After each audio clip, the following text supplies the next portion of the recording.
The most sophisticated civilization on Earth in the 9th century wasn't in Europe. Europe was burning books, not writing them.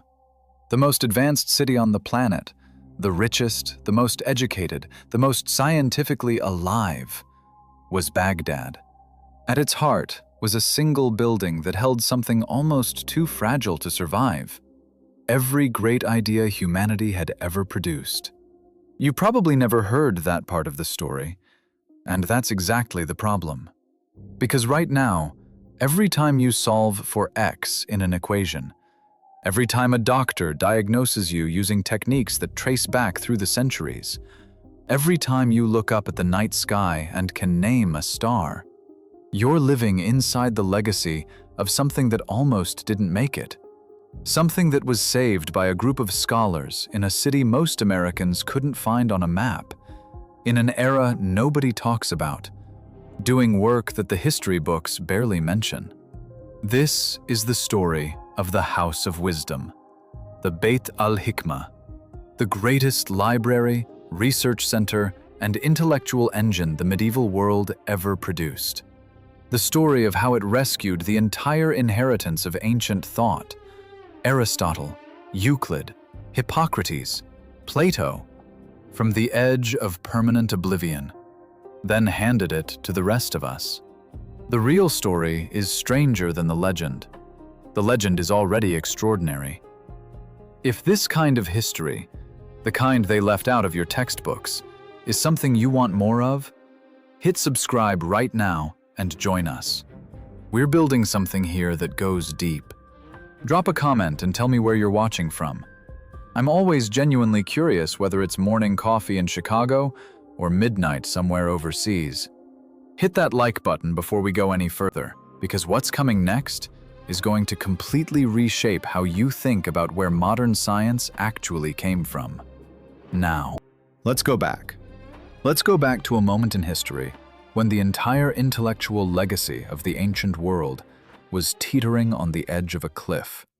When the scrolls and manuscripts that held the collected wisdom of Greece, Persia, India, centuries of observation, mathematics, medicine, philosophy, were scattered, fragile, fading. Some were locked in monastery cellars in Byzantium. Some were deteriorating in the ruins of Alexandria. Some existed only in the memories of aging scholars who had no one left to teach.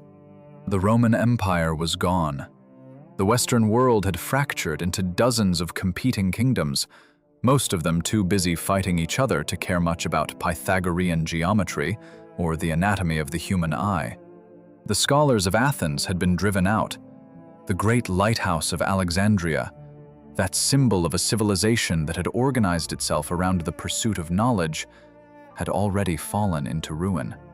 Across most of the known world, the question wasn't who was going to push human understanding forward. The question was whether anything would survive at all. This wasn't a slow decay. It felt, to the people living through it, like a door closing, a dimming. Libraries burned. Teachers died without students. Languages that carried whole bodies of scientific thought became obscure, then archaic, then unreadable. Texts that Plato himself had handled, that Aristotle had argued over with his students in the late afternoon light of Athens, were becoming impossible to find, impossible to read, impossible to understand. Here is the thing that almost nobody stops to consider. The ancient Greeks were geniuses, absolute, world-altering geniuses. But genius without continuity dies. A discovery that doesn't get passed forward is the same as a discovery that never happened. You can prove that the Earth is round, as Eratosthenes did, with striking precision. But if that proof lives in a single crumbling scroll in a single library that then burns, it might as well never have existed. The idea vanishes. The world goes back to not knowing. By the early 8th century, that was the actual situation. Not theoretical, not metaphorical, real. Much of what ancient civilization had figured out was in genuine danger of disappearing. The people who would save it were not who you'd expect. They were in the desert. To understand what Baghdad was, you have to understand what the world looked like just before Baghdad existed. This city didn't appear gradually. It erupted. Within a single lifetime, a sprawling empire had risen from the Arabian Peninsula, a political and religious force that by the early 8th century stretched from Central Asia all the way to Spain, farther than Rome at its height, achieved in a fraction of the time. The Abbasid caliphs ruled from the heart of this empire. In the year 762, the Caliph al-Mansur made a decision that would echo through 1,000 years of history. He chose a spot on the western bank of the Tigris River, flat, green, positioned at the precise crossroads of the ancient trade routes connecting east and west. And he ordered a city built. Not just a capital, a statement. A declaration that this empire intended to be, above all else, a civilization. The workers who arrived to build it numbered in the hundreds of thousands. Stonemasons from as far as Syria, engineers from Persia, laborers from across a territory that dwarfed anything Rome had managed. The construction was staggering in its ambition, a perfectly circular city, a design taken from ancient Persian traditions, radiating outward from a central palace complex like the rings of a tree. At its completion, people who saw it for the first time were speechless. Nothing like it existed anywhere on Earth. They called it Madinat al-Salam, the City of Peace. The world would come to know it simply as Baghdad. Within a generation, Baghdad had become something that had never existed before. The largest city on the planet. Picture Manhattan, but in the 9th century. Markets that ran for miles, stacked with silk from China, spices from India, furs from the Russian steppes, gold from West Africa. A river clogged with merchant boats from every corner of the known world. At night, the city glittered with oil lamps and the sounds of a dozen languages. Persian and Arabic mixed in the souks. Greek and Aramaic drifted from the scholars' quarters. Sanskrit floated out of the medical schools. This was a city that swallowed the world. Merchants brought goods. Scholars brought ideas. The caliphs, ambitious, curious, hungry for legitimacy and power in equal measure, understood something that rulers before them had occasionally grasped and then forgotten. Knowledge is the most durable form of strength there is. Armies can be defeated, gold can be stolen, but ideas, once spread, become impossible to kill. The caliphs of Baghdad, beginning with al-Mansur and accelerating dramatically under his descendants, began doing something extraordinary. They started paying for knowledge. Actively, aggressively, expensively.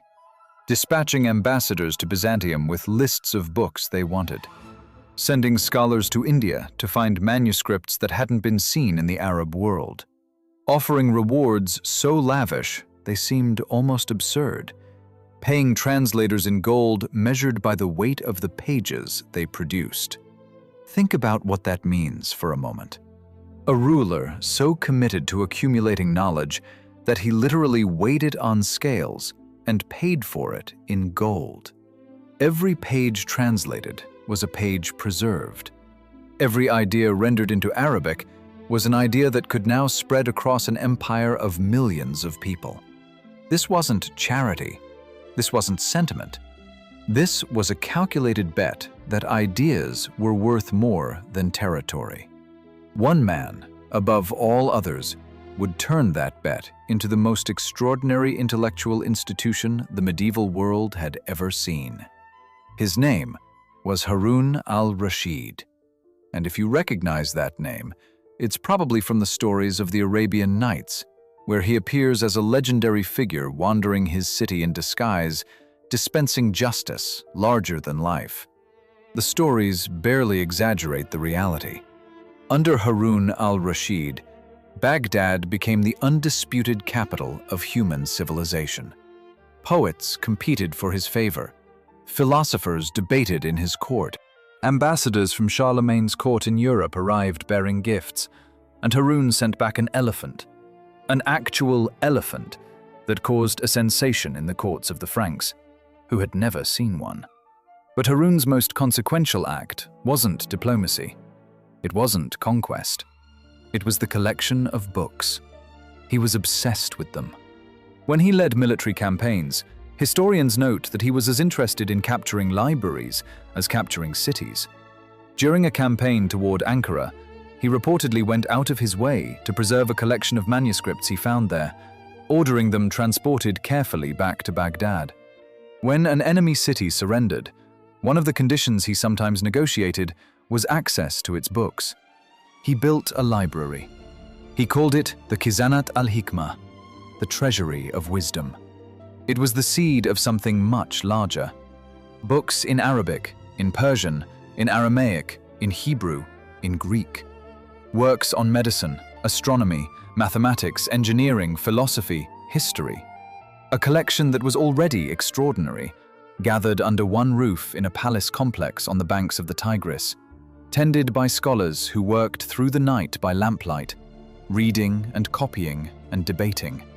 When Harun died and his son al-Mamun came to power, the treasury of wisdom was about to become something history had never seen before, something with a name that still carries weight across the centuries. First, al-Mamun himself deserves a moment. He was not just a powerful ruler who happened to like books. He was something rarer and, in its way, more dangerous. A ruler who believed, with the fervor of a true convert, that reason itself was the highest form of worship, that the investigation of nature and the pursuit of truth were not in conflict with faith. They were an expression of it.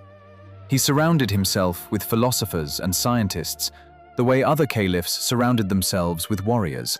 He held weekly intellectual salons, where scholars from every religious background, Muslim, Christian, Jewish, Zoroastrian, would gather to debate, disagree, challenge each other without fear.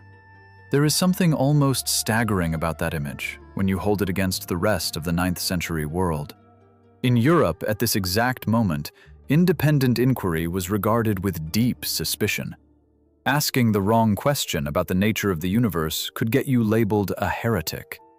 In Baghdad, al-Mamun was paying people to ask every question. Loudly, in public, in front of the caliph himself. He expanded his father's library beyond all recognition. He sent a diplomatic mission all the way to Constantinople, to the Byzantine court, technically a rival power, specifically to ask for access to Greek manuscripts. The Byzantines, astonishingly, said yes. Crates of books made the journey back to Baghdad, each one a vessel carrying ideas that had been locked away in the Christian East for generations. He built observatories. He commissioned a map of the entire known world. He ordered surveys of the earth itself, teams of scholars fanning out across the plains near a town called Sinjar, measuring the curvature of the planet with ropes and stakes, trying to determine the true size of the earth. Their result, according to later reconstructions of their method, came within a few % of modern measurements, a remarkable achievement for the 9th century by any standard. He took the treasury of wisdom and transformed it completely. He expanded it, staffed it, structured it, gave it departments and directors and a budget and a mission. He gave it a name that would ring across history: Beit al-Hikma, the House of Wisdom. The door to what happened inside that building is just now opening, and what you'll find on the other side of it rewrites everything you thought you knew about where the modern world came from. Stand on the western bank of the Tigris River in 9th century Baghdad and look east. The city sprawls in every direction, louder and more alive than anything you've ever seen. But there is one complex of buildings, set slightly apart from the market chaos, positioned near the palace district, where the air smells of cedarwood and river water. Quieter, more deliberate, like a held breath in the middle of a roar. The walls are thick mud brick, sun-baked to the color of pale sand. The courtyards open to the sky. In the early morning, before the heat becomes serious, you can hear two sounds from inside: the scratch of reed pens on paper and argument. Not angry argument, passionate argument. The kind where two people disagree so completely about the meaning of a sentence written by a man who died 600 years ago in Greece that they raise their voices and forget to drink their tea. That sound, that intense, committed, slightly unhinged dedication to getting the words exactly right, was the sound of the House of Wisdom at work. It wasn't one building. The Beit al-Hikma was a complex, a cluster of libraries, translation rooms, observatories, lecture halls, and private studies that grew and expanded over generations until it covered an area that would have dwarfed a modern city block. It had its own staff, its own budget drawn directly from the caliphal treasury, its own hierarchy of scholars ranked by their fields and their reputations. There were astronomers who spent their nights on rooftop platforms, charting stars and planets with instruments of brass and polished bronze. There were mathematicians who worked problems for weeks, covering sheets of paper with calculations in a notation system still evolving in real time. There were physicians who not only read ancient Greek medical texts, but argued with them, annotating the margins, noting where Galen was right and where, based on their own clinical experience, he was wrong. The library holdings were, by contemporary accounts, staggering in scale. The specific numbers vary across sources, and some estimates are almost certainly generous. But what is not in dispute is the qualitative reality. This was the largest organized collection of manuscripts in the medieval world, assembled with the explicit intention of covering every field of human knowledge then accessible. Works by Aristotle on logic, biology, metaphysics, ethics, Euclid's Elements, the astronomical models of Ptolemy, the medical encyclopedias of Hippocrates, works on engineering, on optics, on agriculture, on the construction of siege weapons, Persian imperial histories, Sanskrit treatises on mathematics that contained ideas the rest of the world would not independently develop for centuries. All of it in one place. All of it accessible to the scholars who worked there. All of it, in a very real sense, alive. Because the point wasn't to store these texts. The point was to use them, to argue with them, to tear them apart and rebuild them into something new. The scholars who lived and worked in this complex came from everywhere. Baghdad in the 9th century was, by any measure, the most cosmopolitan intellectual environment on earth.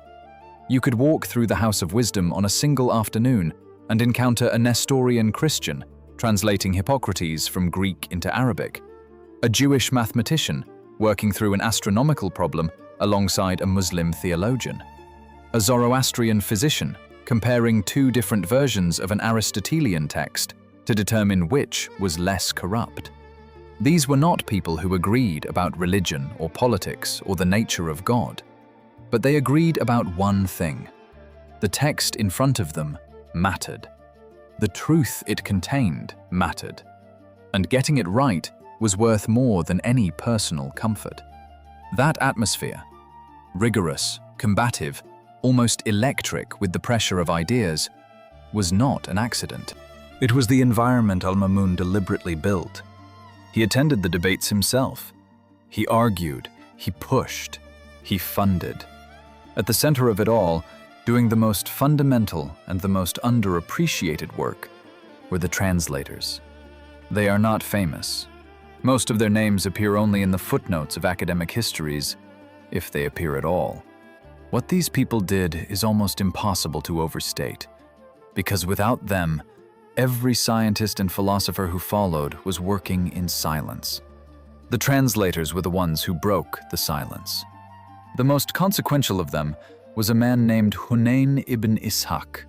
He was a Nestorian Christian from the town of al-Hira, born around the year 809, and he had the kind of mind that appears maybe once in a generation. He was not simply trilingual in the surface sense of speaking Greek, Arabic, and Syriac, He thought in all three simultaneously. He understood not just the words of a text, but its rhythm, its internal logic, the specific way an ancient Greek physician meant something when he used a particular technical term that had no direct equivalent in Arabic. This sounds like a small thing. It is not a small thing. Translation is not substitution. It is interpretation. When Galen wrote about the functioning of the human body, he was working within a complete conceptual framework, a theory of how the body worked, what caused illness, what health meant, that had its own vocabulary, its own assumptions, its own silences. To translate Galen wasn't just to find the Arabic word for each Greek word. It was to reconstruct an entire way of thinking in a new language, carefully, without breaking it. Hunayn understood this. He was obsessive about it, in a way that his contemporaries found both admirable and occasionally exhausting. He wrote about his own translation method in terms that sound startlingly modern. That a faithful translation requires going back to multiple manuscripts, comparing variants, identifying corruptions, and then rendering not the words, but the meaning. He would spend months tracking down different versions of a single text. He once wrote, with something between pride and frustration, that he had spent years searching for a complete copy of one of Galen's anatomical works before finally locating it in Damascus. He worked under pressure that most people today can't fully imagine. The caliphs wanted results. The patrons who sponsored his work wanted their names attached to translations that were accurate and complete. Other scholars were competitive, sometimes viciously so. The work itself, sitting for hours, sometimes in poor light, deciphering manuscripts that were damaged, poorly copied, or written in a variant of Greek that hadn't been spoken for centuries, was physically and mentally grinding. He did it anyway. He translated something in the range of 100 major works from Greek into Arabic and Syriac. Medical texts, philosophical treatises, scientific works. The body of Galenic medicine that would dominate Western and Islamic healing for the next 6 centuries passed through Hunayn's hands almost entirely. Every physician who practiced in medieval Europe or the Islamic world for the next 500 years built their understanding of the human body on a foundation that Hunayn ibn Ishaq laid. He was not alone. His son Ishaq worked beside him, his nephew Hubaysh, a whole network of scholars who understood that the work was too large for any one person. They functioned almost like a translation workshop, discussing, revising, arguing over single words, passing pages back and forth across the table until they were satisfied. Nobody quite asks the question that matters most here. Why? Why do this? The work was hard, the hours were brutal, and being a non-Muslim scholar in a Muslim empire, however tolerant al-Mamun's court might have been, was not a position of uncomplicated security. Hunayn was reportedly arrested at one point, accused of selling manuscripts to the Byzantines, a charge that, if true, would have been treasonous, and which he denied vigorously. He was imprisoned, then released. He went back to work. Not abstract heroism, not a mission statement. He went back because the work itself had him, because he had held Galen's words in his hands and understood what they contained. And the idea of leaving them untranslated, leaving that knowledge locked in a language that almost nobody could read, was simply intolerable to him. Some people are built that way. The work is bigger than the risk. The page in front of you is more real than the danger behind you. That was the fire these translators carried. What the scientists of the House of Wisdom did with it set the world permanently on a different course. Picture this. You are handed a map of every idea humanity has produced in 800 years of Greek, Persian, and Indian thought. All of it laid out before you, in your own language, in a single city. What do you do with that? If you are a scholar of the Bayt al-Hikma in the early 9th century, the answer turns out to be everything. You don't just read it. You interrogate it. You test it. You take it apart and try to understand not just what it says, but whether it is actually true. Al-Kindi was the first great philosopher of the Arab world, and he understood something that his European contemporaries simply did not have access to yet. The idea that knowledge is not a fixed inheritance, but a living process.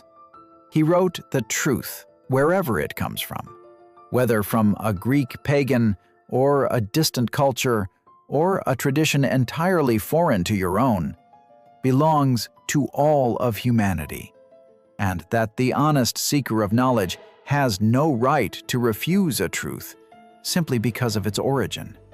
In a century when such openness was genuinely radical, he put it in writing and signed his name to it. Muhammad ibn Musa al-Khwarizmi changed the world in the most tangible, measurable, permanent sense. A mathematician working in the House of Wisdom under al-Mamun's direct patronage, he produced two works that reshaped the trajectory of human intellectual history. The first was a text on the mathematics of India, specifically on the Indian numeral system, which included the concept of zero. Through al-Khwarizmi's work, this system passed into Arabic and then into the world, eventually displacing the Roman numeral system entirely. The numbers you use right now, today, on your phone and your calculator, and in every financial transaction you'll ever make, they come through his work. Full stop.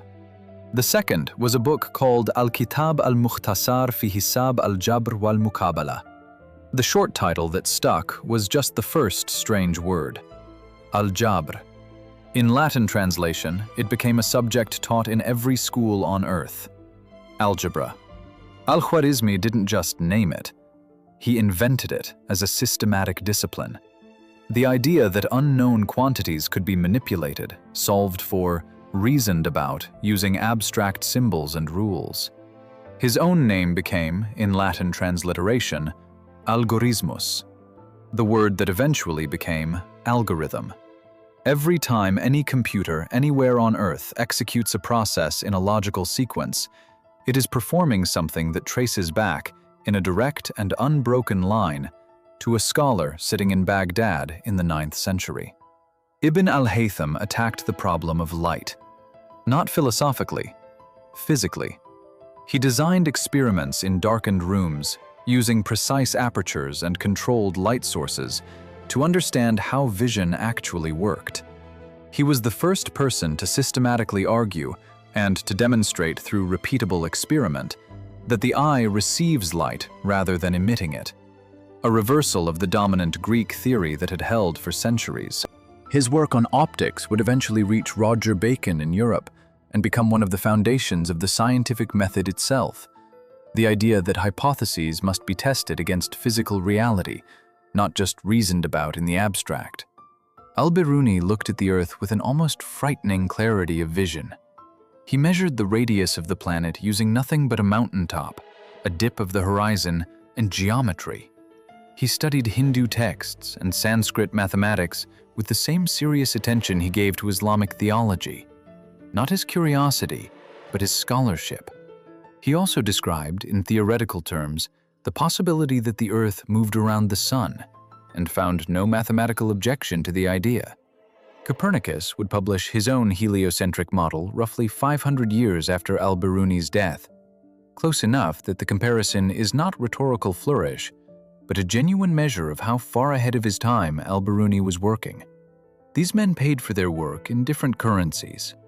Al-Kindi faced court intrigues and saw his library confiscated in his old age, victim of a political shift he had no power to stop.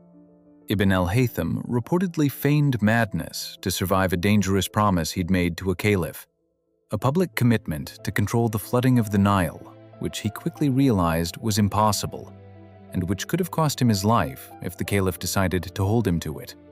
He spent years under house arrest, using the forced isolation to write the work on optics that would outlast every empire of his era.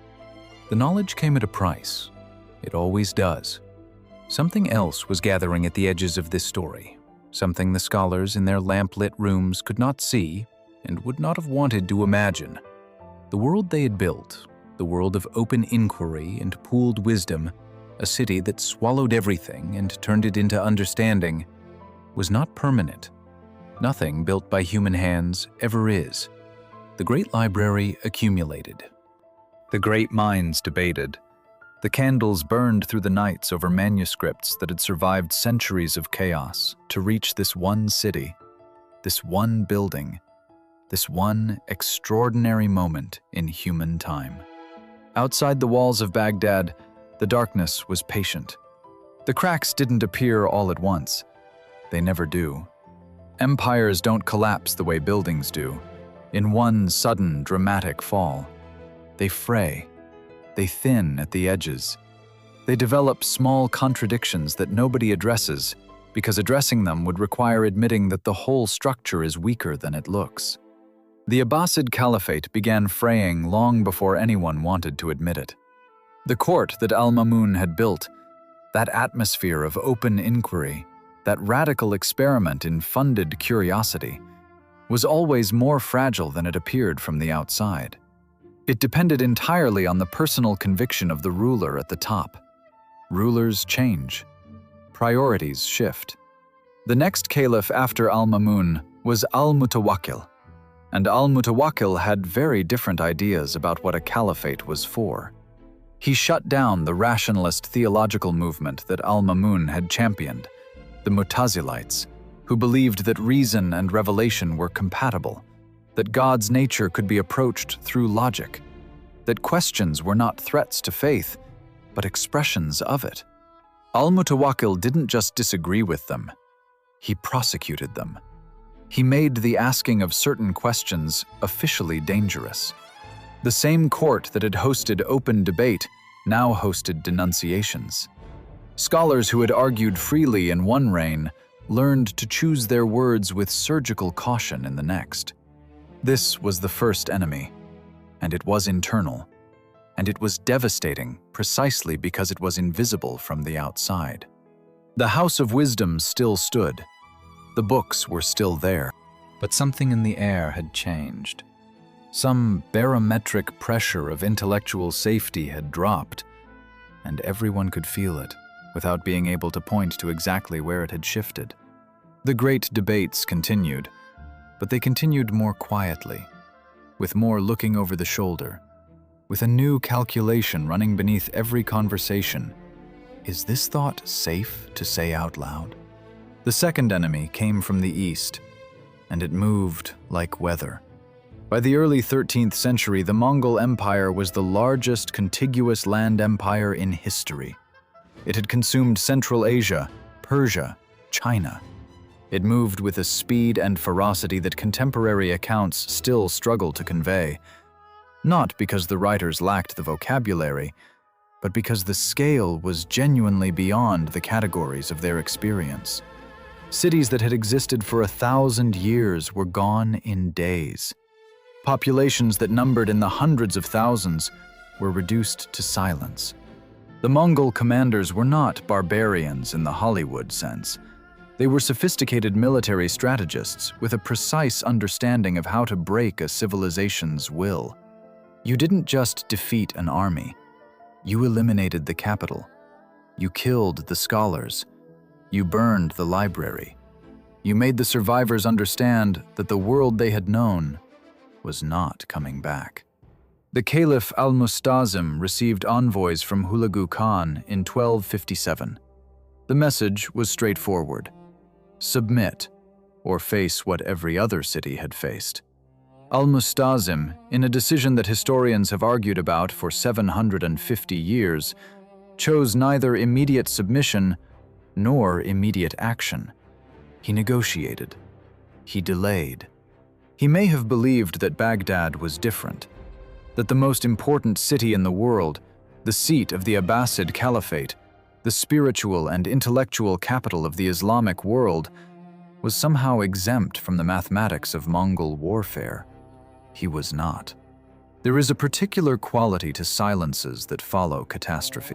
Not the silence of emptiness, the silence of shock. The silence of a world that has just discovered the true dimensions of what has happened to it and doesn't yet have the language to respond. That silence fell over Baghdad on the 13th day of February in the year 1258. The Mongol forces entered the city after a siege that lasted less than 2 weeks. What happened next is documented across numerous contemporary chronicles, Persian, Arabic, Armenian, and Syriac sources that converge on the same broad outline, whatever their differences in detail. The caliph was executed. The accounts differ on the method. Some say he was rolled in a carpet and trampled to avoid spilling royal blood on the ground, a custom that carried its own dark theater. His family was killed. The administration of the most sophisticated urban government in the medieval world was dismantled in days. The palaces were stripped, the treasury was emptied, the soldiers reached the library. The House of Wisdom, the Beit al-Hikma, generations of accumulated human knowledge, the translations of Hunayn and his son and his nephew, the mathematical innovations of al-Khwarizmi, the astronomical tables, the medical encyclopedias, the philosophical commentaries, the marginalia of 100 generations of scholars arguing with the dead, was destroyed. Multiple contemporary sources describe manuscripts being thrown into the Tigris. The historian Ibn al-Athir, writing close to the event, records the river running dark with the ink of books and red with the blood of scholars. Later accounts embroider this image further, and historians debate where precise description ends and literary amplification begins. But the core of it, the physical destruction of the library's contents into the river, appears across too many independent sources to dismiss. The image survived because it captured something true about the scale of the loss, even if its precise details belong partly to the tradition of lamentation rather than eyewitness reporting. Scholars were killed alongside their books. People who had dedicated their lives to preserving and extending human knowledge were murdered in the same motion as the knowledge itself. The idea and the person who carried it, eliminated together, as if the Mongol commanders understood that you cannot truly destroy a library while its librarians are still alive. Al-Mustasim was the last Abbasid caliph of Baghdad. After his death, the institution that had anchored the Islamic world, politically, spiritually, intellectually, for 5 centuries, ceased to exist. The physical city took generations to recover. The population collapsed. The irrigation systems that had made the surrounding farmland productive for thousands of years fell into disrepair and were never fully restored. Baghdad would not return to anything approaching its former prominence for centuries.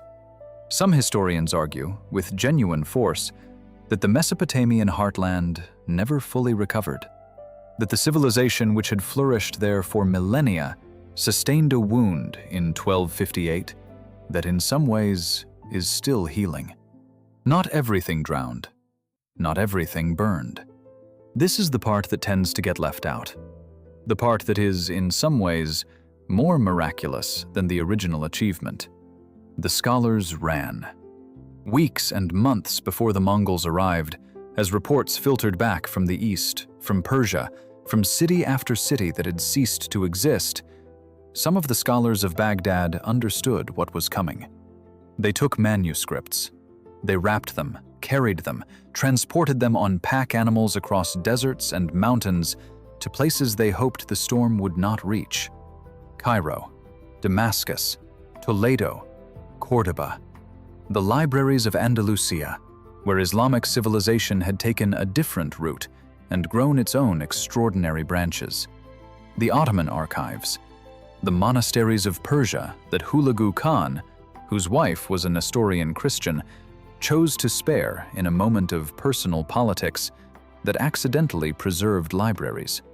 Some texts survived in copies that had already been made, translations of translations, the intellectual equivalent of a seed bank scattered across a continent. The works of al-Khwarizmi had already reached Europe through Spain. The medical texts of Ibn Sina, Avicenna, had already been translated into Latin and were already shaping the curricula of the first European universities. The astronomical tables of the House of Wisdom's scholars had already influenced the Arab navigators whose knowledge would, eventually, make possible the voyages of discovery that Columbus and Vasco da Gama would later attempt, with instruments they could not have built without it. The fire had been carried further than the firemakers knew. This is the almost unbearable irony of what was lost at Baghdad. By the time the library burned, much of what it had produced had already escaped. Not all of it. Not nearly all of it. The losses were real and permanent and devastating. Works exist today only as titles in bibliographies. The books themselves are gone. The ideas they contained inaccessible forever, vanished as completely as if they had never existed. We will never know what al-Kindi's lost treatises contained. We will never recover the complete astronomical observations of the Beit al-Hikma's rooftop scholars. We will never read the medical commentaries that Hunayn's students wrote in the generations after his death, because those manuscripts went into the river, and the river took them. But we know what survived. What survived is almost enough to break your heart with gratitude.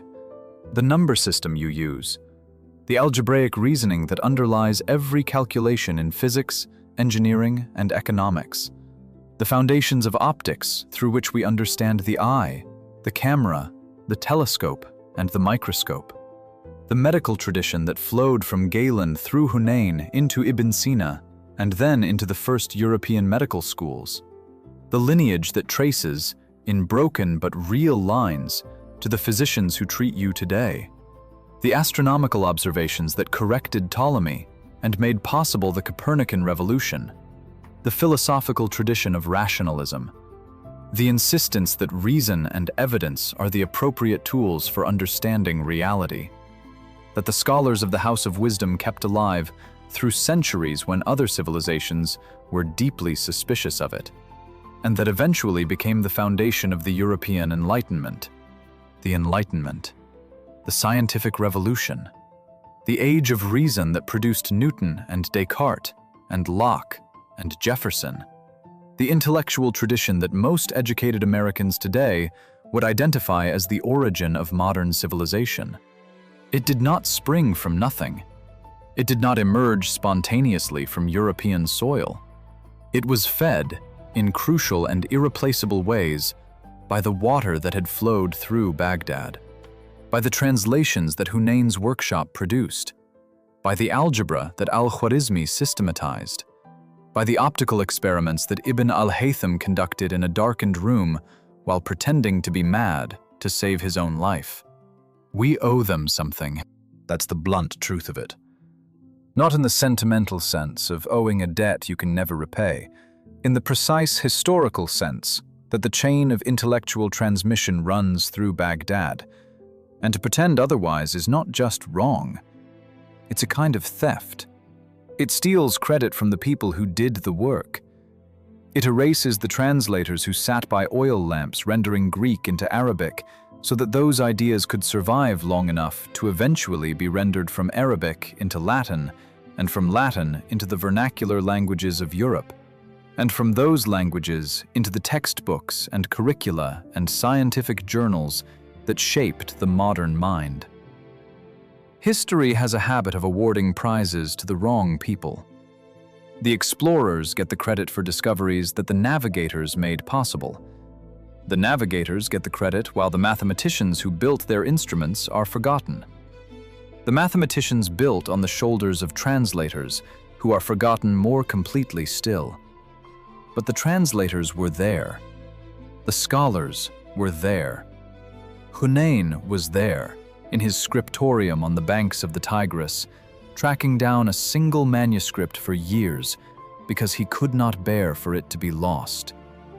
Al-Khwarizmi was there, working through the logic of an unknown quantity, trying to find a general method that would make certain kinds of problems solvable forever. Ibn al-Haytham was there, alone in a room with a controlled beam of light, asking a question about the nature of vision that had never been asked quite that way before. They built something that was meant to be permanent and was not. The river took it. What the river didn't take, fire and conquest did. The world forgot for centuries what it owed and to whom.